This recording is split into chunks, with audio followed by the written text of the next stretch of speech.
Et salut la team, gros guide Irelia où je vous explique tout sur le champion.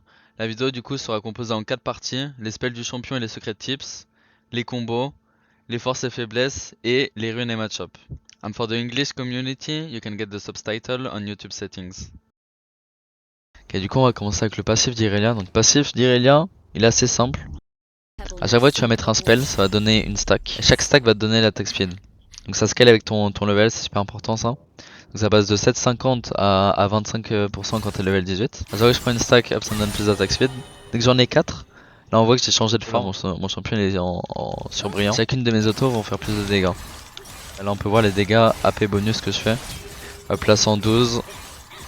112, donc en plus de me donner l'attaque speed, à 4 stacks ça me donne des dégâts bonus. Et mon passif, qui me donne ça, se reset à chaque fois je vais mettre une auto-attaque, que ce soit sur un champion, sur les grands monstres de la jungle, le bleu, le gromp, le grand loup ici, ou sur les tours. Une autre particularité avec le spell, si t'as plusieurs ennemis comme ça, et que tu touches avec un de tes spells, donc là si je touche avec mon W, ça va me donner 4 stacks d'un coup. Par contre, si c'est sur les grands monstres de la jungle, là si je touche les deux en même temps, ça me donne quand même qu'une seule stack. Ça marche que sur les champions, le fait que ça donne 4 stacks d'un coup, ou ça dépend du nombre de personnes que vous touchez. Ok, donc le Q, il y a pas mal de petites subtilités. Donc, on va commencer par les choses les plus obvious. Alors déjà pour commencer, avec Irelia, à chaque fois que tu vas mettre un Q sur un sbire, un champion ou n'importe quoi, ça va reset le cooldown. Donc là je peux faire des Q à l'infini. Une fois que t'as 4 stacks, ton Q va faire des dégâts bonus, comme tes auto-attaques en fait. Donc là chacun de mes Q fait des dégâts bonus. Petite autre particularité, mais ça c'est que pour les champions ou les grands monstres comme tout à l'heure. Quand tu vas soit E ou soit R et que tu vas Q sur l'ennemi, ça va te rendre le CD de ton Q. Deuxième petite particularité, le Q d'Irelia te fait passer derrière l'ennemi tout le temps. C'est très utile pour dodge le W de 7, tout ce genre de choses. Autre petite particularité, le Q d'Irelia est compté comme des dégâts on hit. Les dégâts on hit c'est quoi? C'est tout ce qui touche aux items, du coup c'est par exemple la BRK, le Kraken, le Breaker, et bref il y a plein d'items qui proc le on hit. Et le Q d'Irelia peut bénéficier de ça.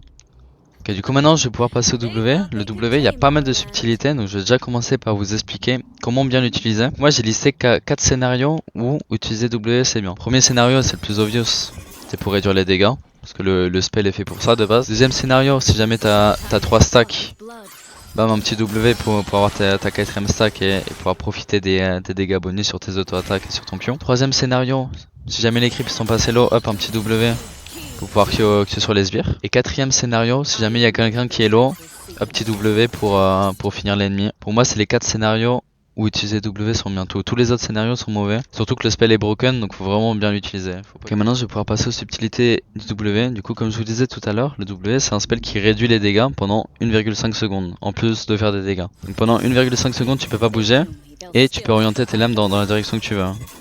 Là je réduis de 70% les dégâts AD et 35% les dégâts AP. Le spell scale avec les levels. Donc là si j'étais level 1 j'aurais réduit de 40% les dégâts AD et du coup 20% les dégâts AP. C'est linéaire, ça augmente avec les levels. Ensuite, ton spell du coup comme j'ai dit, tu réduis les dégâts et tu fais des dégâts. Le spell, plus tu le casses longtemps, plus ça va faire de dégâts. Tu fais le maximum de dégâts à la moitié du temps de casting du spell. Du coup à 0,75 tu fais le maximum de dégâts. Du coup, t'as pas besoin de le caster en entier pour faire le plus de dégâts.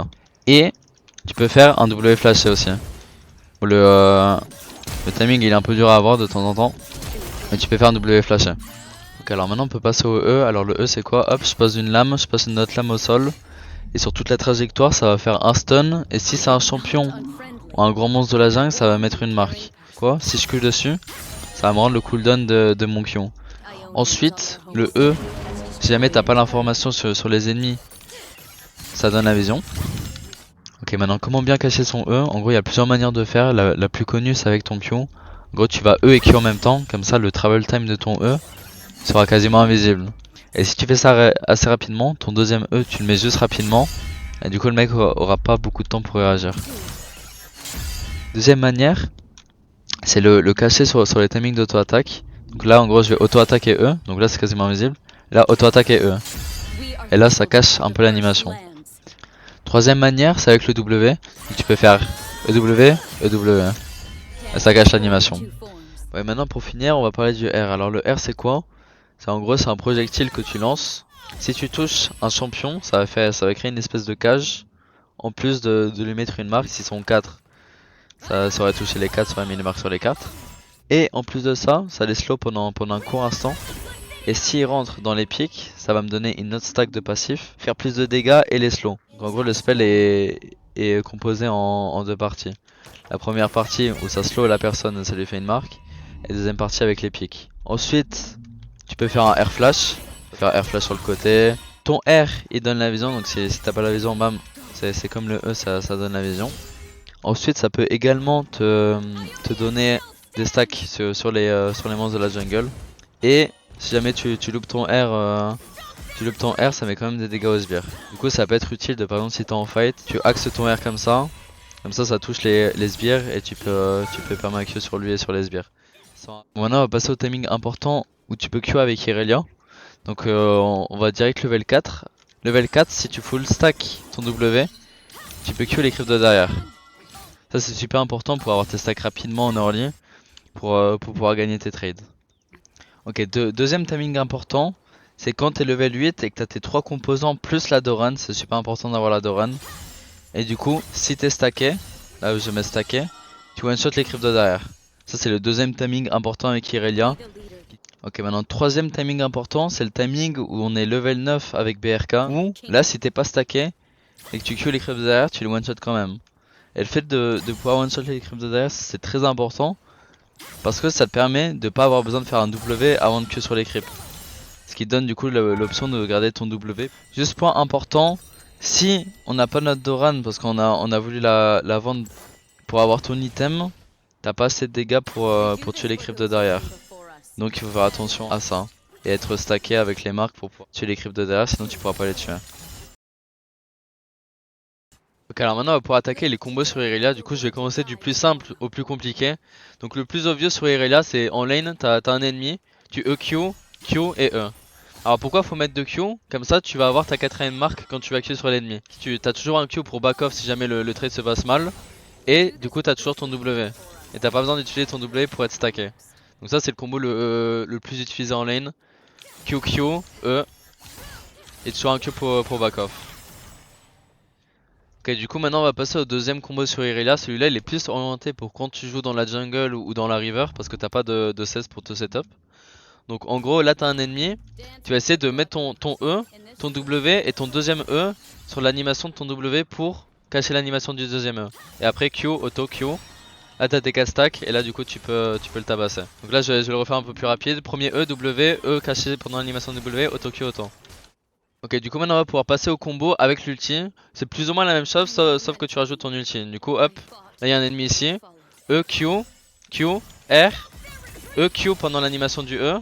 Auto Q, auto Q. Donc là je vais le refaire en plus rapide. Et là comme ça t'as triple Q. Ok, maintenant on va faire la même chose, sauf que cette fois-ci on va rajouter le flash en plus. Du coup E, Q, Q, R flash, E, Q, auto Q, auto Q. Là je vais le faire en plus rapide pour vous montrer. Du coup en plus rapide ça fait ça. Et là du coup je profite encore une fois des 3 marques de mon Q, plus je surprends l'ennemi. Et tu peux faire plus ou moins la même chose comme combo mais dans la river où tu mets ton premier E en arrière, R flash, E Q, auto Q, auto Q. Ça c'est quand t'as pas de 16 pour te setup. Ok, donc maintenant on va parler des forces et faiblesses du champion. Alors, on va commencer par l'identité d'Irelia. Alors Irelia c'est quoi? C'est un champion très mécanique, donc c'est un bruiser semi-assassin. Plus orienté sur split push que sur le teamfight, mais en soi tu peux faire les deux. Et tu stumbles vraiment rapidement. Par contre, bah si tu fais une erreur, bah tu te fais stomp aussi. En fait c'est un peu du tout double. Par contre une fois que t'es derrière, bah tu roams très mal, t'es pas une Camille ou un truc comme ça. Et tu peux pas farmer à distance. Et aussi tu manques beaucoup de dégâts. Donc vraiment, t'es plus ou moins obligé de gagner ta lane.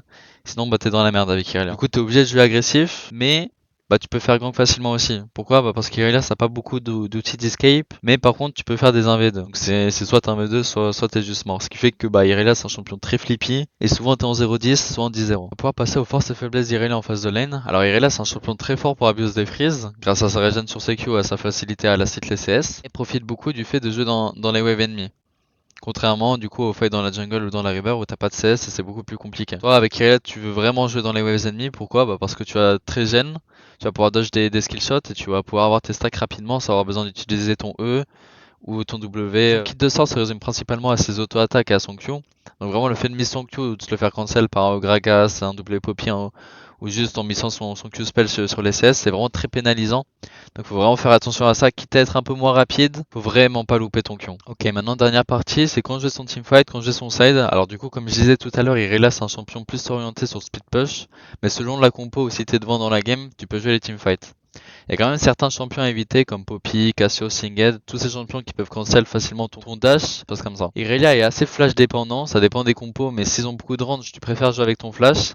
Et les teamfights, tu ne joues jamais si tu n'as pas ton ulti. Du coup, jouer le side est une meilleure option quand t'as pas ton ulti. Flash est optionnel, ça dépend des compos. Et après, comment bien jouer son side, bah ça si vous voulez, je pourrais vous faire une autre vidéo où je vous expliquerai un peu comment jouer son side, arrêter de se faire catch perma, comment poser sa vision, savoir à quel timing il faut jouer son side ou à quel timing il faut pas. Tout ça, je pourrais vous faire une petite vidéo de 5-10 minutes. Vous me direz si ça vous intéresse. Donc alors maintenant, on va passer directement sur les runes. Alors l'arbre principal, celui qu'on voit à l'écran, ça sera toujours celui que tu vas prendre avec Irelia. Alors du coup, on passe direct Conqueror. Pourquoi Conqueror? Bah, c'est juste la meilleure rune possible. Je sais qu'il y a des gens qui vont dire, est-ce que l'étal tempo c'est viable? Non, c'est pas viable, c'est vraiment de la merde. Tout le temps Conqueror, peu importe le match-up. Ensuite, en rune secondaire, Triomphe, bah, c'est juste la meilleure des trois en fait. Absorb Life, ça c'est trop nerf, donc c'est pas viable. Et Presence of Mind, t'en as plus besoin depuis qu'il y a eu un buff sur Irelia en termes de mana. Alacrité parce que ça donne de l'attaque speed, évidemment c'est la meilleure des trois encore une fois.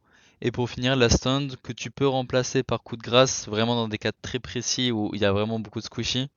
Mais c'est très rare, donc tu peux go quasiment tout le temps la stun et ça sera viable. Petite rune secondaire, toujours prendre attaque speed, de l'AD et les HP flat. Ok, alors maintenant les match-up free, j'en ai listé 5. Overall, c'est plus ou moins tout le temps la même chose dans tous ces match-up là. Tu go flash, tu go TP, t'as pas besoin de jouer Ignite pour gagner ces match-up là. Cookie et Cosmic en rune en second. Et Kraken ou Hullbreaker, ces situations-là, je vous expliquerai plus tard comment décider si tu go Kraken ou si tu go Hullbreaker. Ok, maintenant les Slight Twin match-up, j'en ai listé 4. Donc là, il y a Yon et Jay, c'est pas les mêmes runes que ceux d'avant. Donc Yon, j'ai pris PTA, pourquoi? C'est pour assurer l'early game, pour pouvoir avoir la prio en early.